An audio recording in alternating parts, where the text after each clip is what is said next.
Welcome back to the channel, guys. Today I'm going to be giving you 3 tips to stop shooting to the left and start shooting Glocks straight. Are you ready? Stand by.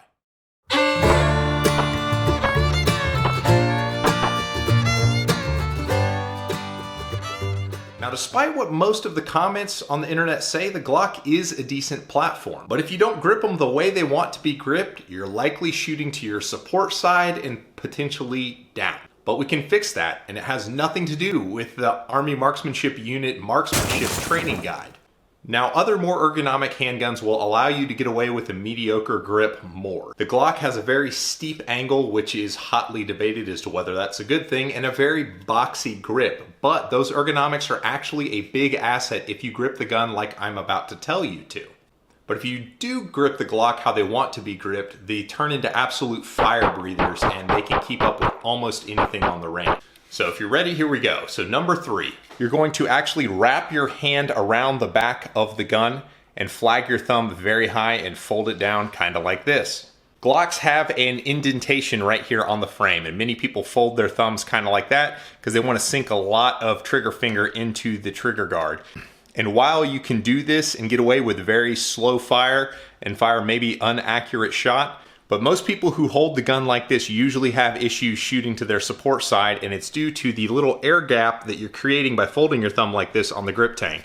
You want to completely fill that in and keep your thumb high so that when you look at it from the rear, there is zero space between the frame and your grip. And if your thumb even makes slight contact with the slide, that's okay. Just don't press into the slide. You're not going to cause malfunction and it's not going to hurt the skin on your thumb. Number 2 is going to be mounting your support hand in this nice gap that we've created on the side panel. And then we are going to squeeze the gun in a direct front to back. All of the force is going to go from right here on the front strap into the web of your hand. You're trying to compress the skin of your palm so that there is no more give in your palm when the gun goes off. And the way that's going to feel out of your strong hand is going to be very firm to strong, but you still want to maintain dexterity on your trigger finger.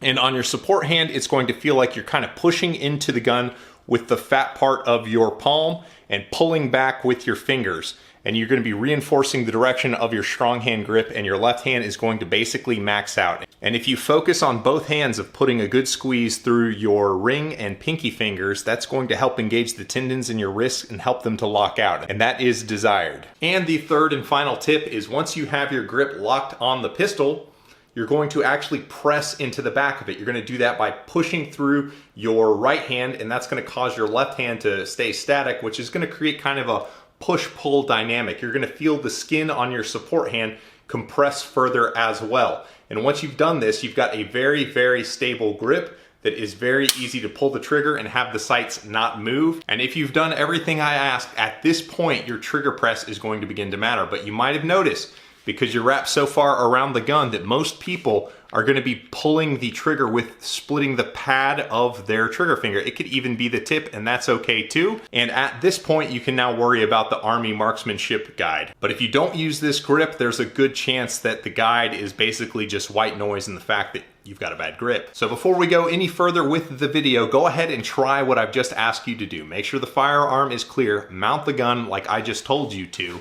and give me a trigger pull on an empty chamber with the sights stabilized. Did you notice any movement in the sights, and how does that compare with the way you typically grip the gun? If you want to understand why this grip works better, I've got another video that's about 25 minutes long with some of the best shooters in the world talking about their grip, so check that out if you haven't already. So if your sights moved far less than what you typically see, I need you to go ahead and hit that like button. And I've also just earned your subscription, so go ahead and hit that. And if you want extra credit, you can hit the bell to be notified when new content is launched. But if the bromance is so thick that you want to support me further, check out the links in the description. I've got some codes that can save you some money and some products that I like. Or consider supporting me on Patreon, where you get access to my blog and early access to all my videos. But that's what I've got for you guys today. I appreciate you, and take care.